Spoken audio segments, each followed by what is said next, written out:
ராமானுஜாய நமஹ. யத்பதாம்போருஹத்யான வித்வஸ்தா சேஷகல்மஷः வஸ்துதாம் உபயாதோஹம் யாமுனேயம் நமாமிதம். ஆச்சாரியர்களிலே பரமாச்சாரியர் என்று கொண்டாடக்கூடிய ஆளவந்தாருடைய திருநக்ஷத்திரம் இன்னைய தினம் ஆடி உத்திராடம். இந்த நன்னாளிலே இவருடைய பெருமகளை நாம் இப்பொழுது இங்கே அனுபவிப்போம். இந்த ஆளவந்தார் காட்டுமன்னார் கோயிலிலே திருவதரித்தார். அதாவது நாதமுனிகளுக்கு திருப்பேரனராக திருவதரித்தார் ஆளவந்தார். நாதமுனியுடைய திருக்குமாரர் ஈஸ்வர முனிகள். ஈஸ்வர முனிகளுக்கும் ஸ்ரீரங்கநாச்சியாருக்கும் திருக்குமாராக திருவதரித்தார் ஆளவந்தார். இவருக்கு இயற்பெயர் யமுனை துறையவன் என்று. பின்னால் தான் இவருக்கு ஆளவந்தார் என்ன திருநாமமானது ஏற்பட்டது. இந்த ஆளவந்தாரால் தான் நம்முடைய சம்பிரதாயம் இருக்கிறது. எப்படி என்னால் எம்பெருமானார் இருப்பதால் நமக்கு சம்பிரதாயம் இருக்கிறது. இந்த எம்பெருமானார் இருப்பதற்கு காரணமானவர் ஆளவந்தார். எப்படி என்ன பார்த்தால், நாதமுனிகள் நம்மாழ்வார் பகுஷிதாச்சாரி விக்கிரகத்தை நாதமுனிகளுக்கு கொடுத்தார். நாதமுனிகளுக்கு பின்பு உய்யக்கொண்டாருக்கு பின்பு மணக்கால் நம்பிக்கு பின்பு ஆளவந்தாரிடத்திலே வருகிறது. எம்பெருமானார் தான் இந்த ஸ்ரீவைஷ்ணவ சம்பிரதாயத்தை வளர்க்கப் போகிறார் என்று பரம்பரையாக வந்து கொண்டிருந்தது. ஆளவந்தாரிடத்தில் அந்த பொறுப்பு வந்தது. ஆளவந்தார் எம்பெருமானாரை சம்பிரதாயத்திற்கு கொண்டு வந்து இந்த சம்பிரதாயத்திலே அவரை நிலைநாட்ட வேண்டும் என்று ஆளவந்தாருக்கு அப்பொழுது அவரிடத்திலே வந்தது. ஆளவந்தார் காஞ்சிபுரத்துக்கு எழுந்தருளி எம்பெருமானார் அப்பொழுது அங்க பாடசாலையிலே படித்துக் கொண்டிருந்தார். எம்பெருமானாரை பார்த்து ஆமுதல்வன் இவன் என்ன தந்தேத்தி ஆமுதல்வன் இவன் என்ன எம்பெருமானாரை பார்த்து கடாட்சித்தாராம். அந்த கடாட்சம் அன்னை தினம் ஆளவந்தார் அவரை பார்த்து கடாட்சித்தார். அந்த கடாட்சத்தாலே தான் எம்பெருமானார் ஜெகதாச்சாரியராக ஆனார் என்னே நாம் கொள்ளலாம். அப்படி எம்பெருமானாருக்கே ஆச்சாரியராக இருந்தார் ஆளவந்தார் என்னே சொல்லலாம். நேர்முகமாக, அதாவது எப்படி ஏகலைவன் துரோணரிடத்திலே பாடத்தை அவர் நேர்முகமாக கற்காமல் அவருடைய அனுகிரகத்தாலே கற்றாரோ, அதே போல இங்க எம்பெருமானார் நேர்முகமாக ஆளவந்தாரிடத்திலே கற்கவில்லை என்னாலும் ஆளவந்தாருடைய அந்த அனுகிரகத்தாலே எம்பெருமானார் பரிபூர்ணராக ஞானத்திலே ஆனார் என்னே பார்க்கலாம். ஆக ஆளவந்தாருடைய அனுகிரகத்தாலும் ஆளவந்தாருடைய நேரடி சிஷ்யர்களாக இருக்கக்கூடிய பஞ்சாச்சாரியர்கள் திருக்கோஷ்டூர் நம்பி, பெரிய திருமலை நம்பி, ஆழ்வார் திருவரங்க பெருமாள் அரையர், திருமாலையாண்டான், பெரிய திருமலை நம்பி என்று இப்படி 5 ஆச்சாரியர்கள், இவர்கள் மூலமாக எம்பெருமானார் பற்பல விஷயங்களையும் அதிகரித்து சம்பிரதாயத்திற்கு வந்தார் என்று சரித்திரம் தெரிகிறது.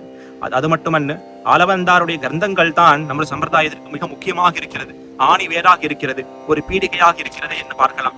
ஆளவந்தார் சித்தித்திரயம் என்கிற ஒரு ரகசிய கிரந்தத்தை ஆசிரியமாக செய்தார். அந்த சித்தித்திரயம் தான் பின்னாளிலே எம்பெருமானார் ஸ்ரீபாஷ்யம், அதாவது போதாயன கிரந்த விருத்தி கிரந்தத்திற்கு ஸ்ரீபாஷ்யம் எழுவதற்கு சித்தித்திரயம் முதல் காரணமாக அமைந்தது. அதே போல கீதார்த்த சங்கிரகம் என்ன ஒரு ஆச்சரியமான கீதைக்கு சுருக்கமாக 32 ஸ்லோகங்கள், 34 ஸ்லோகங்கள் மூலமாக சுருக்கி கீதையை அருளி செய்தார். கீதார்த்த சங்கிரகம் என்ன அந்த கீதார்த்த சங்கிரகத்தை தான் எம்பெருமானார் அதை கொண்டு கீதா பாஷ்யத்தை மிக விஸ்தாரமாக செய்தார்.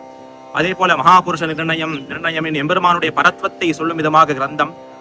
அதன் பின்பு ஸ்தோத்திரத்னம் சதுஸ்லோகி என்று கொண்டாடக்கூடிய பிரசித்தி ஸ்தோத்திரத்னம். பாரத தேசம் முழுக்க வடக்கிலே போனால், நேபாளம் போனால் கூட அங்கே ஸ்தோத்திரத்னத்தை யாராவது ஒரு ஸ்ரீ வைஷ்ணவ அனுசந்தானம் செய்து கொண்டே இருப்பார்களாம். அப்படி ஸ்தோத்திரத்தினுடைய பெருமை அவ்வளவு ஆச்சாம கோச்சரம்.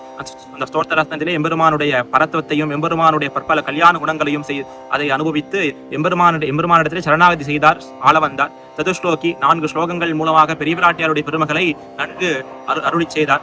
இப்படி ஆளவந்தாருடைய இந்த கிரந்தங்கள் இதுதான் பின்னாளிலே வந்த ஆச்சாரியர்கள் செய்வதற்கு பராசர பட்டராகட்டும், புறத்தாழ்வான் பஞ்சஸ்தவங்கள், அதே போல பராசர பட்டர் ஸ்ரீரங்கராஸ்தம், ஸ்ரீகுணத்தனபூஷம், அதே போல எம்பெருமானாருடைய நவ கிரந்தங்கள் இதெல்லாம் வெளிவருவதற்கு காரணமாக இருப்பதற்கு காரணம் ஆளவந்தாருடைய ஸ்தோத்திரங்களும் கிரந்தங்களும் தான் காரணம் என்னே நாம் பார்க்கலாம்.